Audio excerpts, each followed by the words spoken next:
Hi, everybody. Welcome to Storytime with Miss Valadez. The book that we are reading today is called How I Became a Pirate by Melinda Long. And I think this book is super exciting because I love the fact that it incorporates a lot of imagination. When you're a kid, you love to play pretend, you love to imagine, you love to have all of these adventures and ideas, and you create things. And I love that about this age that you have or that you're going through right now because it's so much fun. And so this book is pretty much talking about our imagination, but it doesn't really make it sound that way because it really makes it seem like this child in this book is a pirate. So we're going to go ahead and get started with our story, and we'll come back and talk about it when we are finished.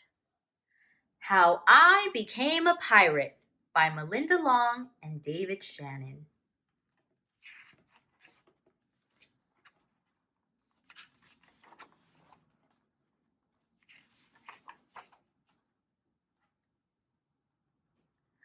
Pirates have green teeth, when they have any teeth at all. I know about pirates because one day when I was at the beach building a sandcastle and minding my own business, a pirate ship sailed into view. I knew what it was because its flag had a skull and crossbones on it, and because I could hear the pirates singing, "Hey ho, blow the man down!" They were a little off key.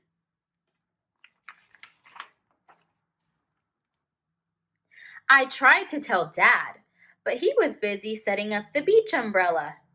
I tried to tell Mom, but she was busy slathering my baby sister with sunblock. So I went back to my sandcastle, but I kept an eye on the pirates.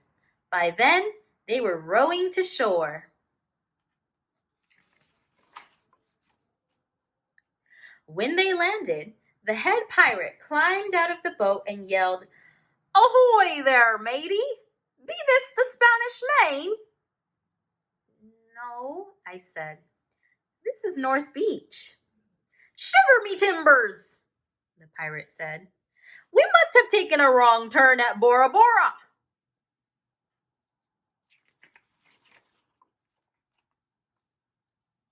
He walked around my sandcastle.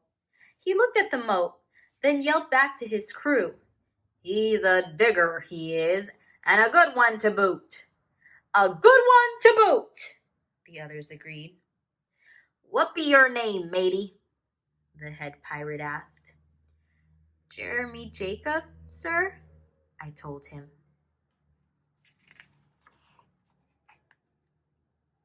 "Well, Jeremy Jacob," he said, "you're looking at Braid Beard and his crew. We've been needing a digger like yourself. We've a chest of treasure to bury." "Aye, treasure!" the others shouted. "You're coming with us," Braid Beard told me. I didn't think Mom and Dad would mind, as long as I got back in time for soccer practice the next day. That's how I became a pirate.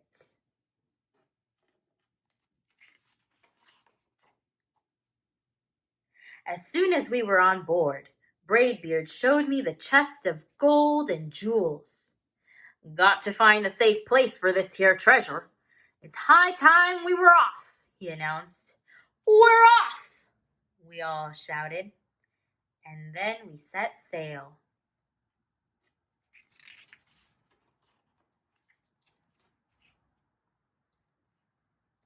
There was plenty to do on board.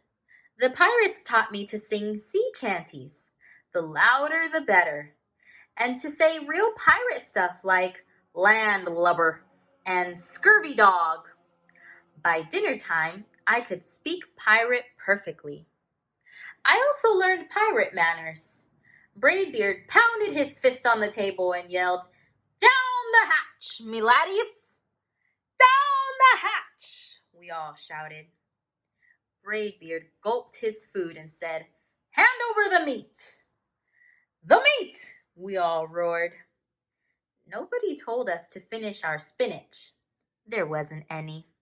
Or to chew up our carrots. They weren't allowed on board. We talked with our mouths full, and nobody said please or thank you.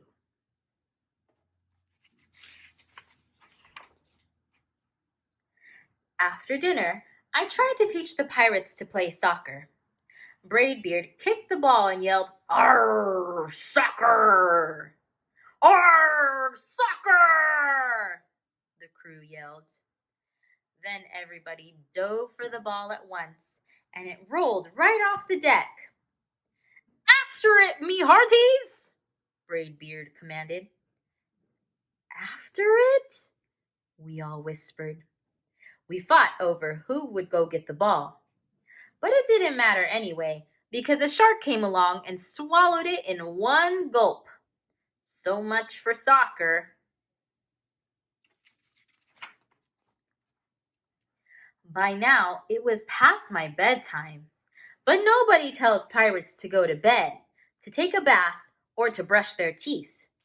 Maybe that's why their teeth are green. Pirates sleep with one eye open just in case. And they don't change into pajamas, unless they want to. Pirates don't do anything they don't want to, except for maybe swabbing the decks. I wanted to be a pirate forever.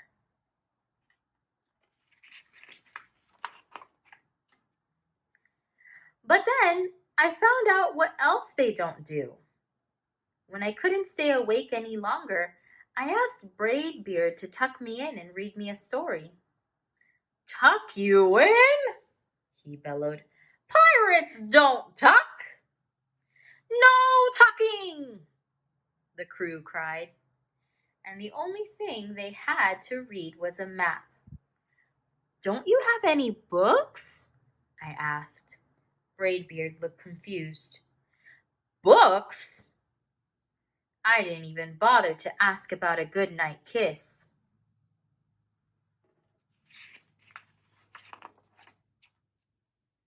It wasn't easy to fall asleep without a story, but I was finally dozing off when a storm broke. Thunder boomed and lightning flashed. I tried to hide under the covers as waves slammed up against the ship, but I kept falling out of my hammock. I couldn't find anyone in the cabin. They were all on deck. "Lower the sails!" Braidbeard shouted. "Batten down the hatches!" Everybody ran around yelling and lowering and battening. Nobody had time to sit close and tell me it would be over soon. Nobody even noticed me. I decided that I didn't want to be a pirate after all.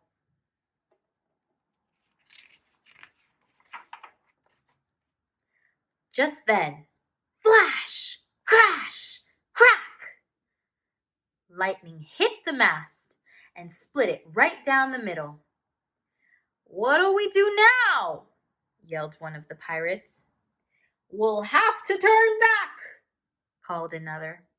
"But the treasure!" hollered Braidbeard. "Where will we bury the treasure?" I stepped forward.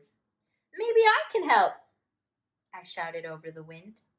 "I think I know the perfect digging spot."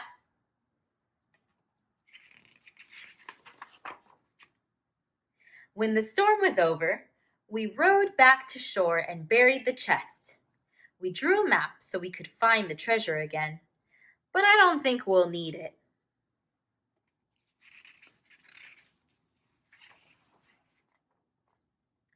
After that, the pirates repaired the ship and got ready to set sail. Before they left, Braidbeard handed me a flag and said, "You'll make a fine pirate, Jeremy Jacob. Guard that treasure well. We'll be back to get it soon enough." "Soon enough," the crew repeated. "And if you ever need us," Braidbeard added, "just run the Jolly Roger up yonder pole." "Up yonder pole!" the others shouted. And maybe I will. But Not today. I have soccer practice.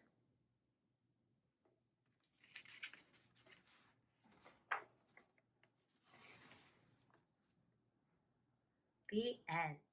Hi, everybody. I hope you enjoyed our story for today. I can't wait to share tomorrow's story with you. And I really hope that as you continue to stay at home because of our stay at home orders, that you use your imagination. Come up with all kinds of games, go play outside, pretend that you're pirates or just princesses, whatever you want. You can pretend and imagine, and it'll create a whole new world for you. I can't wait to see you guys tomorrow, and I hope you guys have a wonderful rest of your day. I'll see you then. Bye.